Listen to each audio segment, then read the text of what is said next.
ఓం మహాగణాధిపతయే నమః. ఓం గురుభ్యో నమః. ఓం శ్రీమాత్రే నమః. పరమేశ్వర స్వరూపమైనటువంటి జ్యోతిష, వాస్తు మరియు ఇతర అనేకమైనటువంటి శాస్త్రములను మనకు అందించినటువంటి మహర్షులకి నమస్కారం. హయగ్రీవ హయగ్రీవ హయగ్రీవేతి యో వదయత్తస్య నిస్సరతే వాణి జన్మకన్యా ప్రవాహవత్. అరుణాం కరుణాతరంగితాక్షీం ధృతపాశాంకుశపుష్పబాణచాపాం అనిమాది విరావృతాం మయూకైః అహమిత్యేవ విభావయే భవానీం. శ్రీమాత్రే నమః. ప్రేక్షకులకి ఆ లలితాంబిక అమ్మవారి యొక్క అనుగ్రహం పరిపూర్ణంగా కలగాలని మనస్ఫూర్తి కోరుకుంటూ మనం ఈరోజు చెప్పుకోబోయే టాపిక్ ఏమిటంటే, చాలామంది వ్యాపారాలు చేస్తూ ఉంటారు. కొంతమందికి అద్భుతంగా కలిసి వస్తే మరి కొంతమంది నష్టపోతూ ఉంటారు. అదేవిధంగా ఆ వ్యాపారాల్లో కూడా కొంతమంది పార్ట్నర్షిప్స్లో చేస్తుంటారు. అంటే అలాగా ఈ జాతకుడు ఇంకొకరు కలిసి పార్ట్నర్షిప్లో చేయడం, అందులో కొంతమంది ఓన్లీ ఇన్వెస్ట్మెంట్ చేయడం, అవతల వాళ్ళు చూసుకోవడం, ఇలా రకరకాలుగా ఇద్దరు ముగ్గురు కలిసి చేస్తూ ఉంటారు. అయితే ఈ వ్యాపార విషయాల్లో చాలామంది ఏమనుకుంటారంటే, నక్షత్రంతో నక్షత్రం అంటే వీళ్ళది పలానా నక్షత్రం, అవతల వాళ్ళది ఇంకో నక్షత్రం అయినప్పుడు ఆ నక్షత్రాలు కలిస్తే చేయొచ్చు, నక్షత్రాలు కలవకపోతే వ్యాపారం పార్ట్నర్షిప్ చేయకూడదు అనుకుంటారు. అది పూర్తిగా రాంగ్. గుర్తుపెట్టుకోండి. అసలు అది ఎలా చూడాలి? ఎవ్రీ లగ్న అంటే 12 లగ్నాలు, మనకి లగ్నం తెలియని వారు రాసి చూసుకోండి, బట్ లగ్నమే చూసుకోవాలి. ప్రతి లగ్నానికి అసలు వ్యాపారం అభివృద్ధి అవ్వడానికి ఏం చేయాలి, ఒకవేళ పార్ట్నర్షిప్స్ చేస్తున్నాము కానీ పాడైపోయింది అన్నప్పుడు దానికి రెమెడీ ఏం చేసుకోవాలి, అసలు పార్ట్నర్షిప్ చేయడానికి మీ లగ్నరీత్యా సప్తమ స్థానాధిపతి ఎవరు చూడాలి, అదేవిధంగా మీరు ఏదైనా ఒక వ్యాపారం చేసుకోవాలంటే అసలు మీ జాతకంలో ఏం చూసుకోవాలనేటువంటి విషయాలు మనం ఇప్పుడు తెలుసుకుందాం. తులాలగ్నము, తులారాశి. తులారాశి వారికి ఉన్నటువంటి గొప్ప టాలెంట్ ఏమిటి బిజినెస్లో అంటే బ్యాలెన్సింగ్. ఎట్లా బ్యాలెన్స్ చేయాలి? నా దగ్గర డబ్బులు ఏంటి, నేను పెడుతున్నటువంటి బిజినెస్ ఏంటి, నా దగ్గర ఉన్న వనరులు ఏంటి, మార్కెట్ ఏమిటి, నా దగ్గర ఉన్న తెలివితేటలు ఏంటి, మార్కెట్కి ఎంతవరకు ఉపయోగపడుతుంది అనేటువంటిది ఉంటుంది. అదేవిధంగా బిజినెస్లో ఎటువంటి ఆటుపోట్లు వచ్చినా సరే బ్యాలెన్స్ చేసుకోగలుగుతారు. ఎక్కడి నుంచి ఏదో రకంగా తీసుకొచ్చి దాన్ని బ్యాలెన్స్ చేస్తూ ఉంటారు. ఈ బ్యాలెన్సింగ్ గొప్ప యోగం మీకు. బికాజ్ ఆఫ్ తులా అంటే త్రాసు, బ్యాలెన్సింగ్ సైన్. అయితే ఇక్కడ మీరు బిజినెస్లో బాగా రాణించాలంటే ముఖ్యంగా మీరు అర్థం చేసుకోవాల్సిన విషయాలు 3 ఉంటాయి. ఏమిటది అంటే, మీరు ఎందుకు ప్రారంభించలేకపోతున్నారు, ఒకవేళ పార్ట్నర్షిప్ చేయాలా, ఓన్గా మీరు చేసుకోగలరా, పార్ట్నర్షిప్ చేస్తే వచ్చే ఇబ్బందులు ఏమిటి, లాభం రావాలంటే ఏం చేయాలి. ఇక్కడ మీకు 3 గ్రహాలు ప్రధానంగా ఇక్కడ మనం చూసుకోవాలి. అదేమిటంటే, ముందుగా మీరు ప్రారంభించడానికి గురువు యొక్క స్థితి ఎలా ఉంది తులాలగ్నం వారికి. గురువు యొక్క స్థితి కనుక సరిగ్గా లేదు, ప్రారంభించడం సరిగ్గా లేదంటే మీరు తెలియకుండానే ఎక్కువ అప్పులు తీసుకొచ్చి ప్రారంభిస్తారు. ఏమవుతుందంటే, స్టార్టింగ్లోనే విపరీతమైన అప్పులతో ప్రారంభించినప్పుడు మీకు అప్పు చేసిన రోజు నుంచే వడ్డీ పడడం ప్రారంభమవుతూ ఉంటుంది. ఎప్పుడైతే మీరు అప్పు చేసిన రోజు నుంచి వడ్డీ పడడం స్టార్ట్ అవుతుందో, అసలు ఫస్ట్ కంపెనీ లాభాల్లోకి వెళ్ళలేదు, కంపెనీ లాభాల్లోకి వెళ్ళకముందే మీరు అప్పులు కట్టే దాంట్లో ఉన్నారు. ఇంకా లాభాల్లోకి ఎప్పుడు వెళ్ళాలి, మీరు ఇదంతా ఇప్పుడు చేయాలి. కాబట్టి ఏమిటి, ప్రారంభించేటువంటి విషయాల్లో అప్పులు, లేదా ఎవరితోనైనా గొడవలు, లేకపోతే దాంట్లో ఏదో లిటిగేషన్స్, లేకపోతే ఏదో ఒక కోర్టు వ్యవహారాలకు సంబంధించి ఉండడం వల్ల, లేకపోతే ఇంకోటి ఏదో కారణం, ఏదో కాంపిటీషన్లో ఇంకోటి మిమ్మల్ని చెడగొట్టడం వల్ల, ఇట్లాంటి వాటి వల్ల ప్రారంభించలేకపోతుంటారు తులాలగ్నం వాళ్ళు. కాబట్టి ఇవి క్లియర్ అవ్వాలంటే దత్తాత్రేయ స్తోత్రం కనుక చేసుకుంటూ, దుర్గా స్తోత్రం కనుక చదువుకుంటూ ఉంటే ఈ యొక్క విషయాలు క్లియర్ అయ్యి మీకు ప్రారంభించడం జరుగుతుంది. ఇక సెకండ్ ఏమిటి, తులాలగ్నం వారికి ప్రారంభిస్తున్నాం, నేను ప్రారంభించాలా, పార్ట్నర్షిప్లో ప్రారంభించాలా, సొసైటీలోకి ఎలా వెళ్ళాలి, ఇలాంటివన్నీ క్లారిటీ రావాలి, బాగా నడవాలి అంటే కుజుడి యొక్క స్థితి బాగుండాలి. ఇది గుర్తుపెట్టుకోండి. మార్స్ యొక్క స్థితి బాగోలేడు, మార్స్ యొక్క స్థితి బాగుంది. 2 డిఫరెంట్ కేసెస్. మార్స్ స్థితి బాగుంటే ఏమవుతుందంటే, జీవిత భాగస్వామి డబ్బులు పెడుతుంది మీకు, తనే పార్ట్నర్ అవుతుంది. మార్స్ బాగోలేడు, జీవిత భాగస్వామి మూలంగా లేకపోతే వ్యాపార భాగస్వామి మూలంగానే బిజినెస్ అనేది అర్ధాంతరంగా ఆగిపోతుంది. సో ఇది మీరు గుర్తుపెట్టుకోండి.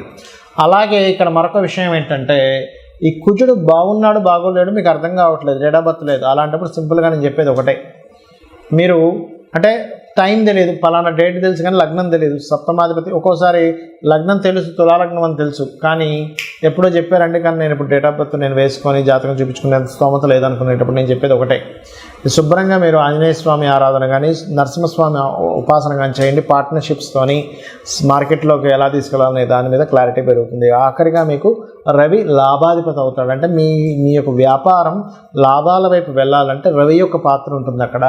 అంటే నిత్యము సూర్య నమస్కారాలు చేసుకోవడము, నవగ్రహాల్లో శని, రాహు, రవి గ్రహాల దగ్గర దీపారాధన చేయండి. అప్పుడు మీకు వ్యాపారాల్లో లాభం వస్తుంది. దీంతోపాటు లలితాసహస్రనామాల్లో ప్రత్యేకంగా ఓం ఇంద్రగోప పరిక్షిప్త స్మరతూనాభజంగికాయే నమః అనేటువంటి మంత్ర సాధన చేయండి. అన్ని విధాలా మీకు బాగుంటుంది. అసలు ఒక వ్యాపారం కలిసి రావాలి అంటే స్టెప్ బై స్టెప్ నేను మీకు కొన్ని విషయాలు చెప్తాను. అంటే నేను చూసిన అనేక వందల వేల జాతకాలు, అనేక మందితో మాట్లాడి అనేక వ్యాపార సంబంధించిన అనుభవాలతో చెప్తున్నటువంటి అంశం గుర్తుపెట్టుకోండి. పాయింట్ నెంబర్ 1, మీకు ఇంట్రెస్ట్ ఉన్న వ్యాపారం చేయాలని రూల్ లేదు. మీకు అనుభవం ఉన్న వ్యాపారం చేయాలి. ఎప్పుడైనా గుర్తుపెట్టుకోండి. ఇంట్రెస్ట్ వేరు, అనుభవం వేరు. ఇంట్రెస్ట్ ఉందండి, ఫైన్, దానిలో కూడా రాణించవచ్చు. కాబట్టి దానికి ఎంత కష్టపడాలనేది ఒక క్యాలిక్యులేషన్ చేయాలి. ఇక్కడ ఒక వ్యాపారం మనం ప్రారంభించేటప్పుడు ఆల్రెడీ డిమాండ్ ఉన్న వ్యాపారం మనం చేస్తున్నామా, డిమాండ్ని క్రియేట్ చేస్తున్నామా అంటే చిన్న ఎగ్జాంపుల్ చెప్తా. డిమాండ్ ఉన్న వ్యాపారం అంటే ఏమిటి? ఇప్పుడు స్కూల్స్ స్టార్ట్ అవుతాయి. నెక్స్ట్ స్కూల్ బ్యాగ్స్ అమ్మడం ఇస్ డిమాండ్ ఉన్న వ్యాపారం. మనకు మొన్న కోవిడ్ వచ్చింది. ఆ టైంలో మాస్కులు బాగా అమ్ముడుపోయాయి. బాగా వర్షం పడుతున్నప్పుడు మిరపకాయ బజ్జీలు ఎవరైనా కొనుక్కుంటారు. బాగా ఎండగా ఉన్నప్పుడు ఈ జ్యూస్ సెంటర్స్ కానీ, చెరుకు రసం బండ్లు కానీ ఇవన్నీ ఆటోమేటిక్గా అమ్ముడుపోతాయి. దాని గురించి మీరు పెద్దగా పబ్లిసిటీ చేయక్కర్లేదు. మనిషికి అవసరం బట్టి కొనేసుకుంటాడు. అర్జెంట్. ఇప్పుడు బాగా సిటీలో ఆ మధ్య ఒకసారి చూడండి, కోవిడ్ వచ్చినప్పుడు వ్యాక్సిన్స్ సంబంధించినవి, సమ్ టాబ్లెట్స్ సంబంధించినవి అవి బ్లాక్లో కూడా అమ్మారు. అంటే ఏమిటి? డిమాండ్ ఉన్న వ్యాపారం చేసేటప్పుడు డిమాండ్ ఏది ఉందో దాన్ని తెలుసుకుని వ్యాపారం చేయడం ఒకటి. రెండవది డిమాండ్ని క్రియేట్ చేసి చేయడం. అంటే ఒక వ్యక్తి ఒక వస్తువును ఒక రకంగా అమ్ముతున్నప్పుడు దాన్ని ఇంకా బాగా తయారు చేసి వేరే వాళ్ళకంటే నాది బాగుందని చూపించుకొని మార్కెట్లోకి వెళ్ళి అమ్మడం. ఈ రెండిట్లో మీరు దేన్ని బాగా చేయగలరు అనేది ఒకసారి ఆలోచించగలగాలి. ఇది పాయింట్ నెంబర్ 1. రెండవది, మీకు ధనం ఇచ్చేటువంటి కారకుడు నిజంగానే మీ జన్మజాతకంలో వ్యాపార యోగాలు ఉన్నాయా లేవా అనేది ఫస్ట్ చెక్ చేసుకోండి. అంటే వ్యాపార యోగం ఉంటేనే వ్యాపారంలో దిగాలి. వ్యాపార యోగం లేకపోతే వ్యాపారాల్లో దిగడం వల్ల నష్టపోవడం తప్పితే ఏమీ ఉండదు అక్కడ. దీన్ని ఎలా చూస్తారు అంటే బుధగ్రహం ఎలా ఉంది ఈజ్ మోస్ట్ ఇంపార్టెంట్. లాభాధిపతి ఎలా ఉన్నాడు, ధనాధిపతి ఎలా ఉన్నాడు. నిజంగానే బుధుడు రాసుడికి లేదా ఈ యొక్క వ్యాపార కారకుడితో సంబంధం ఉందా, స్వేచ్ఛాయోగం ఉందా, అంటే శనికేతువులు ఎలా ఉన్నారు, శని రాహువులు ఎలా ఉన్నారు ఈజ్ మోస్ట్ ఇంపార్టెంట్. ఇక్కడ ఏదైనా ఒక వ్యాపారం సరే మీకు కలిసి వస్తున్న వ్యాపారం తెలిసింది. అందులో ఏంటి? అది సర్వీస్ ఓరియంటెడా, ప్రోడక్ట్ ఓరియంటెడా తెలుసుకోవాలి. సర్వీస్ ఓరియంటెడ్ అయితే సర్వీసెస్ చేయడమే. అంటే లైక్ ఏదైనా ఇప్పుడు స్కూల్స్ ఉన్నాయి, సర్వీసెస్, అది ప్రోడక్ట్ కాదు. రియల్ ఎస్టేట్ సర్వీసెస్ అంటే మీరు మధ్యలో ఉండి మధ్యవర్తిగా ఎవరికైనా అమ్మిస్తున్నారు, కొనిపిస్తున్నారు, దట్ ఈజ్ సర్వీస్. అట్లా సర్వీసెస్ చేసేవి. డాక్టర్ ఉన్నాడు, సర్వీస్. ఆస్ట్రాలజర్ సర్వీస్, వాస్తు కన్సల్టెంట్ సర్వీస్, లేదా ఒక జాబ్స్ పెట్టించే కన్సల్టెన్సీ పెట్టుకుంటారు, అదొక సర్వీస్ అనమాట. అదేవిధంగా ఏదైనా ఒక రెంటల్స్కి ఇస్తున్నాము. ఇప్పుడు షామ్య మనకి ఇవి ఉంటాయి, ఏది ఒక వంట సామాన్లు కానీ లేకపోతే పెళ్లి సామాన్లు కానీ రెంట్లకి ఇస్తుంటారు. నువ్వు ఎనీథింగ్ నువ్వు ఒక రెంట్కి ఇచ్చి మళ్ళీ ఆ రెంట్ మీద తీసుకునేది కూడా సర్వీసెస్ కిందకే వస్తాయి. అంటే నువ్వు అక్కడేమీ ప్రత్యేకంగా నువ్వేమీ అమ్మట్లేదు, నువ్వు ఒక సర్వీస్ చేస్తున్నావు. నీకు సర్వీస్ ఉందా, బిజినెస్, లేకపోతే ప్రోడక్ట్ ఉందా ఈజ్ మోస్ట్ ఇంపార్టెంట్. ఇవన్నీ ఒక ఎత్తు అయితే ఏ బిజినెస్ అయినా సరే దానికంటూ ఒక లెక్క ఉంటుంది. చాలామంది తెలియని విషయం ఏంటంటే బిజినెస్ పెడతారు, నెల రోజులు చూస్తారు, 2 నెలలు చూస్తారు, అమ్మో మన వల్ల కాదు ఇది తీసేయాల్సిందే అని ఇమ్మీడియట్లీ తీసేస్తారు. ఒక మొక్క మనం నాటినప్పుడు, ఒక విత్తనం వేసినప్పుడు ఆ విత్తనం చిగురించి పైకి రావడానికి దానికి ఒక టైం పడుతుంది. అది మొక్క అవ్వడానికి కొంత టైం పడుతుంది. దాని రక్షణను ఇవ్వాలి, దానికి ప్రొటెక్ట్ చేయాలి ఆ మొక్కని, ఏ మేకలో అవి ఇవి తినేయకుండా. అది కొంచెం పెరగడానికి ఎరువులు వేయాలి. దానికి ఒక కొలమానం ఉంటుంది. 2-3 సంవత్సరాలు, 4 సంవత్సరాలు, 5 సంవత్సరాలు మనకు పండు వస్తుంది. ఆ క్యాలిక్యులేషన్ రిస్క్ తెలిసిన వాళ్ళు దాన్ని యాజ్ ఇట్ ఈజ్గా ఒక రైతుకి తెలుసు. అదే మనకు చిన్నపిల్లలు అనుకోండి, రోజు ఆ విత్తనం వేసిన దగ్గర తీసి ఇంకా మొక్క రావలేదు ఏంటని చూస్తూ ఉంటే అది మొక్కే రాదు. సో ఈ క్యాలిక్యులేషన్ ఫస్ట్ ఆఫ్ ఆల్ మీరు తెలుసుకోగలగాలి. ఇంకోటి, అనుభవం ఉన్న బిజినెస్లు ఎందుకన్నానంటే, అనుభవం ఏం చేస్తుందంటే, ఇప్పుడు చూడండి ఒక చిన్న ఎగ్జాంపుల్ చెప్తాను మీకు. నేను ఒక బిజినెస్ ఉంది. ఏమిటి ఆ బిజినెస్ అంటే, చిన్న ఎగ్జాంపుల్ మీకు ఏం చెప్తాను, ఒక జ్యూస్ బిజినెస్సే ఉందనుకుందాం, లేకపోతే ఒక పాల వ్యాపారమే ఉందనుకుందాం.